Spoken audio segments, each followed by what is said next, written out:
की क्लास में हमने देखा था कि संधि क्या होती है, संधि की परिभाषा क्या होती है, तरीके से संधि को अलग किया जाता है, संधि विच्छेद कैसे किया जाता। ठीक है, आज हम देखेंगे समास। समास क्या होता है, इसका अर्थ क्या होता है, इसकी परिभाषा क्या होती है और इसके उदाहरण एग्जाम में कैसे पूछे जाते हैं।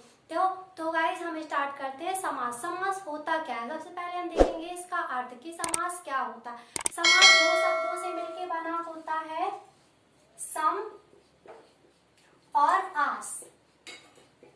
ठीक है, जिसका अर्थ होता है संक्षिप्त कथन। संक्षिप्त कथन। समझ में आया समास का अर्थ क्या होता है। अब समास की परिभाषा देखते हैं। समास की परिभाषा क्या होती है, दो या दो से अधिक शब्द जब क्या करते हैं, संक्षिप्त कथन प्रस्तुत करते हैं तो उसको हम क्या कहते हैं, समास कहते हैं। ठीक है, डेफिनेशन देखते हैं होती क्या है। जब दो या दो से अधिक शब्दों को संक्षिप्त रूप में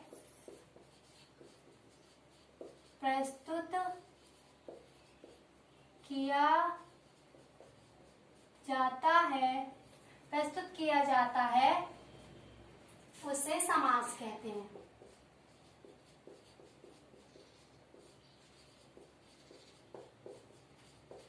ठीक है, डेफिनेशन समझ में आई। जब दो या दो से अधिक शब्दों को संक्षिप्त रूप में क्या किया जाता है, प्रस्तुत किया जाता है, उसे हम समास कहते हैं। अब समास में समस्त पद होता है, समास विग्रह होता है, पूर्व पद होता है, उत्तर पद होता है।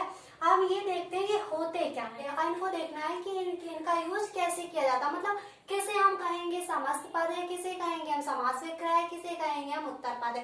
तो हम एग्जाम्पल से समझते हैं कि कैसे हो। जैसे हम एग्जाम्पल लेते हैं रसोई घर।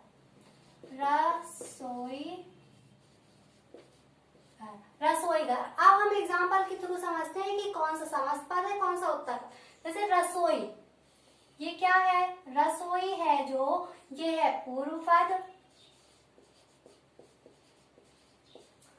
घर है ये है उत्तर पद, और ये जो पूरा है रसोई घर। ठीक है, रसोई है वो पूर्व पद है, घर है जो उत्तर पद है। अब जो ये पूरा है ये रसोई घर, ये क्या है, समस्त पद। इसको हम कहेंगे समस्त पद। ठीक, अब इसका विग्रह करो तो क्या बनेगा, रसोई के लिए घर। तो करो रसोई के लिए घर, हमने विग्रह कर दिया, यही हो जाएगा समास विग्रह। ठीक है, आगे समझ में कि समस्त पद क्या होता है, पूर्व पद क्या होता है, उत्तर पद क्या होता है और समास विग्रह क्या होता है। तो अब हम देखेंगे कि समास होते कितने प्रकार के हैं। समास होते कितने प्रकार के हैं, 6 प्रकार के होते हैं। अब ये समास 6 प्रकार के कौन कौन से होते हैं देखते हैं हम। 6 तो समास कितने होते हैं, 6 प्रकार के होते हैं, याद रखना। कौन कौन सा। फर्स्ट होता है अव्ययीभाव समास। सेकंड होता है तत्पुरुष समास। होता है कर्मधारय समास। फोर्थ होता है द्वंद्व समास।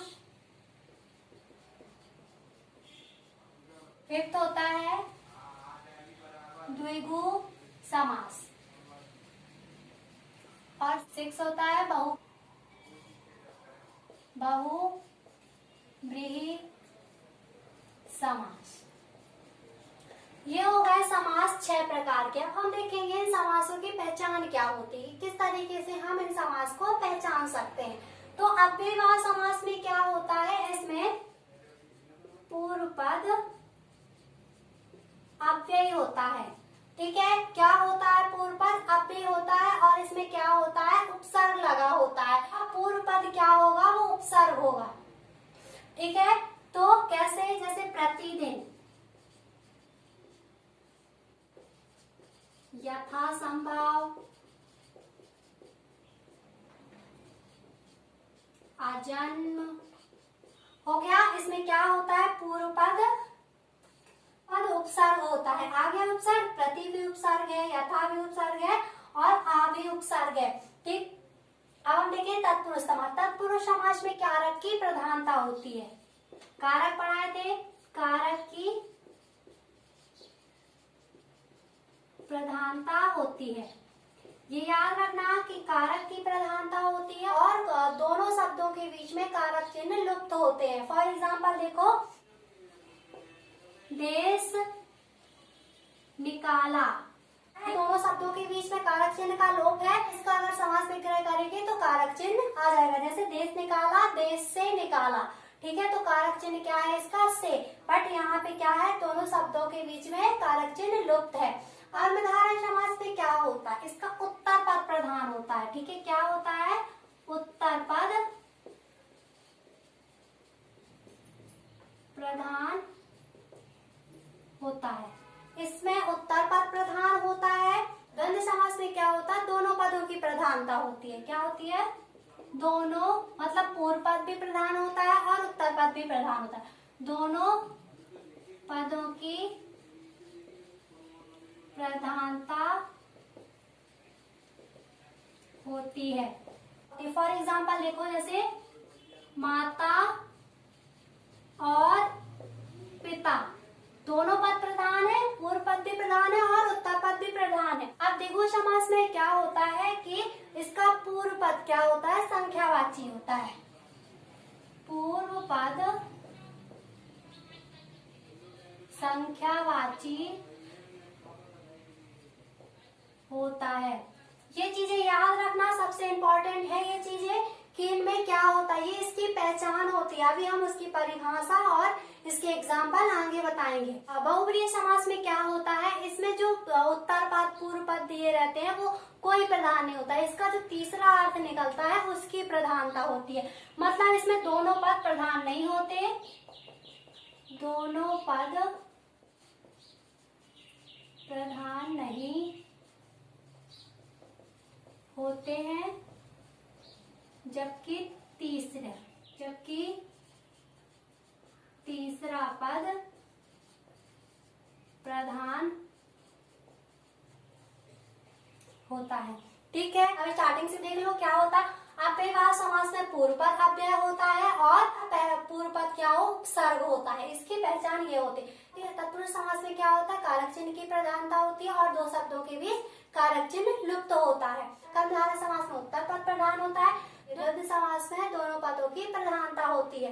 अब द्विगु समास में क्या होता है, पद संख्यावाची होता है और बहुब्रीहि समास में दोनों पदों की प्रधानता नहीं होती, जबकि जो तीसरा अर्थ प्रकट करता है जो उसकी प्रधानता होती है। ठीक है, ये हो गए समास 6 प्रकार के। इसकी परिभाषा, इसके एग्जाम्पल, इस समास विग्रह कैसे किया जाता है, एग्जाम में समास विग्रह से कैसे क्वेश्चन बनते हैं, ये हम देखेंगे नेक्स्ट क्लास में। अगर समास में कोई भी प्रॉब्लम है, कहीं भी कंफ्यूजन जा रही तो कमेंट जरूर कर देना।